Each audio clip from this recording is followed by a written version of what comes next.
وایي د یو متقاعد انسان لیکنې مې پر له اړولې ومې لیده چې پر یوه ورقه یې لیکلې وه دا مې غوښته چې پر یوه وظیفه مقرره سم خو واقعا هم مقرره سوم بیا مې زړه راته ویل چې واده دې درلودلی نو په واده کولو پسې سوم څو واده مې هم وکړی مګر بې له اولاد درلودلو ژوند سخت و نو د اولاد درلودلو آرزو مې درلوده خو الله جل جلاله اولادونه هم راکړه څه وخت نه و تېر سوی چې د تنګ کور له دیوالونو څخه مې زړه تنګ سو نو دا تمنا مې درلودل چې دونه پراخه کور ولرم چې یوه باغچه هم پکښې وي واقعا هم پس له څه زحمته د لوی کور او باغچې خاوند سوم اولادونه مې هم لوی سوه نو مې غوښته چې ودونه ور وکړم ودونه مې هم ور وکړه څه موده وروسته د کار کولو څخه مې زړه سوړ سو او په کار کولو سره ستړی کېدم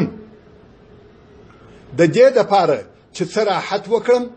د تقاعد غوښتنه مې په زړه کې پیدا سوه او بیا تقاعد هم سوم بیا داسې یوازې سوم لکه هغه لومړی چې د تعلیم تر خلاصولو وروسته یوازې وم مګر د تعلیم تر سر ته رسولو وروسته پر ژوند کولو ورهي وم خو اوس مې ژوند کولو ته شا ورګرځولې ده مګر بیا هم زه او ته څوک یو نوم خاوره یا خټه او بیا منی وظیفه د رب العالمین بنده او مریی اوسنۍ استوګنه څو ورځې د مځکې پر مخ دشمنان مو ابلیس نفس او هوا د تللو لار د رسول الله صلی الله علیه و آله وسلم متابعت شهادتنامه لا اله الا الله محمد رسول الله همیشنی استوګنه جنت یا اور العیاذ بالله هغه ځای چې سفر ځینې کوو دنیوي ژوند هغه ځای چې ورځو قبر او دار الاخره د پرواز وخت وما تدري نفس بأي أرض تموت يعني هیڅ نفس ندی خبر چې پر کومه مځکه به مري کله به ور حاضرېږو وجاءت سكرة الموت بالحق ذلك ما كنت منه تحيد يعني او د مرګ سختي په حق سره راغلی دغه مرګ هغه شی دی چې ته ځینې تښتېدې د وړلو شیان څو متره سپین ټوکر او هغه عمل چې د مخه دې لېږلی دی که ښه وي که بد تر دغه زیات د بل شي د وړلو اجازه نسته هغه څه چې ستا تر سفر وروسته یې ثواب در لېږل کېدلی سي صدقه جاریه داسې علم چې تر تا وروسته ګټه ځینې اخیستل کېږي د نیک او صالح اولاد دعا الهي زموږ خاتمه په خیر کړې ولې غم کوې حال دا چې د هرې دقیقې په تېرېدلو سره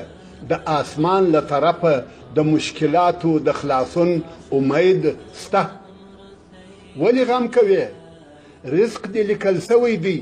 عمر دې حسابل سوی دی او اجل دې نه دی معلوم چې کله به درته راسي ولې غم کوې ستا رب عز وجل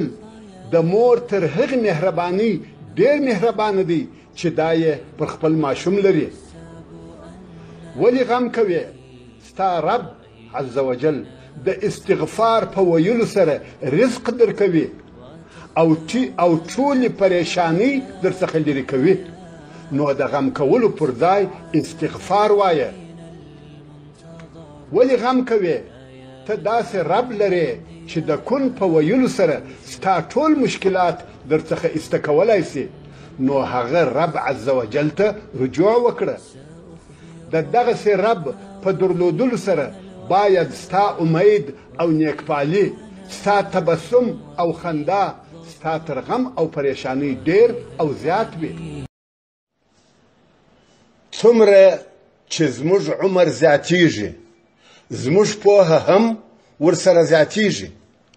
او په کراره په دې پوهیږو که موږ د 500 افغانیو ساعت په لاس کړو یا د 100,000 افغانیو ساعت په لاس کړو دواړه یو قسم وخت راشي د عمر په ډیرېدلو سره په دې هم پوهیږو که موږ د جیب په ټاکیدانه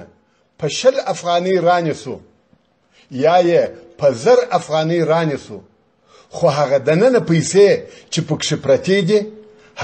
هغه دي نه په ګران قیمته په ټاکیدانه کې زیاتیږي او نه په هغه بله ارزان قیمته په ټاکیدانه کې لږیږي د عمر په تیرېدلو سره دا هم را معلومیږي که موږ یوازې او په تنهایی سره په داسې کور کې استوګنه وکړو چې مساحه یا پراخوالی یې 10 متره وي یا 3000 متره وي خو زموږ شعور به په دغه کورونو کې هغه د تنهایی شعور وي نو په آخر کې دا ویلی سم چې د زړه نیکمرغي په مادي شیانو سره نسو حاصلولی که ته د الوتکې په لومړۍ درجه کې کښېنې او که په سیاحي درجه کې کښېنې بېله فرقه دي ځکه د الوتکې د کښېنستلو یا کښته کېدلو وخت یو دی نو خپل اولادونه مو پر دې مه باعثه کوئ چې مالداره او غنیان سي بلکې دا ور وښوئ چې څنګه نیکمرغه کېدلی سي او دا ور وښیاست چې تاسې باید د شیانو ارزښت دا معلومه خبره ده چې د انسانانو ژوند پر 2 قسمه دی چې یا به د دنیا دپاره ژوند کوي یا د آخرت دپاره اوس نو ته څنګه په خپل ځان پوهېدلی سې چې ته د اهل دنیا څخه یې که د اهل آخرت څخه د دغه مقصد د پوهېدلو دپاره لاندنۍ قصه واوره یو چا د حضرت علی رضی الله تعالی عنه څخه د خپل ځان په اړه داسې پوښتنه وکړه چې زه د دنیا د اهل څخه یم که د آخرت له اهله حضرت علی رضی الله تعالی عنه ورته وویل د دغسې پوښتنې جواب زما سره نسته بلکې جواب یې په خپله ستا سره دی پوښتنه کوونکي وویل څنګه حضرت علی رضی الله تعالی عنه وویل که داسې څوک درته راغلی چې تا ته یوه هدیه او تحفه درکوي او داسې څوک هم ورسره و یا ورسره ملګری و چې ستا څخه یو شی غواړي یو یې درکوي چې ستا په مال کې زیاتوالی راسي او هغه بل یې درڅخه غواړي چې په مال کې دې لږوالی راسي ته په کم یوه خوشحاله کېږې کم یوه ته په پراخه تندي ښه راغلی وایې او ورته خاندې او ځان ورسره مشغوله کوې که دې هغه څوک د مخه او اختیار کړي چې تا ته یې درکوي نو ته د اهل دنیا څخه یې ځکه تا هغه څوک غوره کړي چې دنیا درته راوړي او که دې هغه یو اختیار کړي چې درڅخه اخلي نو ته د اهل آخرت څخه یې ځکه ته پوهېږې چې دا هغه څوک دی چې ستا د آخرت د ورځې دپاره یې نیکي د شیطان لومړنی قید یا لومړنی زولانه چې انسان ته یې ور اچوي هغه دا ده چې د انسان ژبه د الله جل جلاله له ذکره او یاد څخه بنده کړي د الله جل جلاله ذکر او یادول پریږدي کله چې د انسان ژبه د الهي ذکر څخه بند سي نو د انسان نور اندامونه په خپل تسلیم سي. الله جل جلاله د سورة المجادله په 19 نمبر آیات کې فرمایي استحوذ عليهم الشيطان فأنساهم ذكر الله أولئك حزب الشيطان ألا إن حزب الشيطان هم الخاسرون. يعني پر دوی شیطان غالب سوی دی، شیطان پر دوی تسلط پیدا کړی، نو له دوی څخه یې د الله جل جلاله ذکر هیر کړی. هغه کسان چې د الله جل جلاله ذکر یې هیر کړی دی د شیطان ډله او لشکر دی. خبر اوسه بشکه چې د شیطان ډله دوی تاوانیان دي. ابن القیم رحمه الله وایي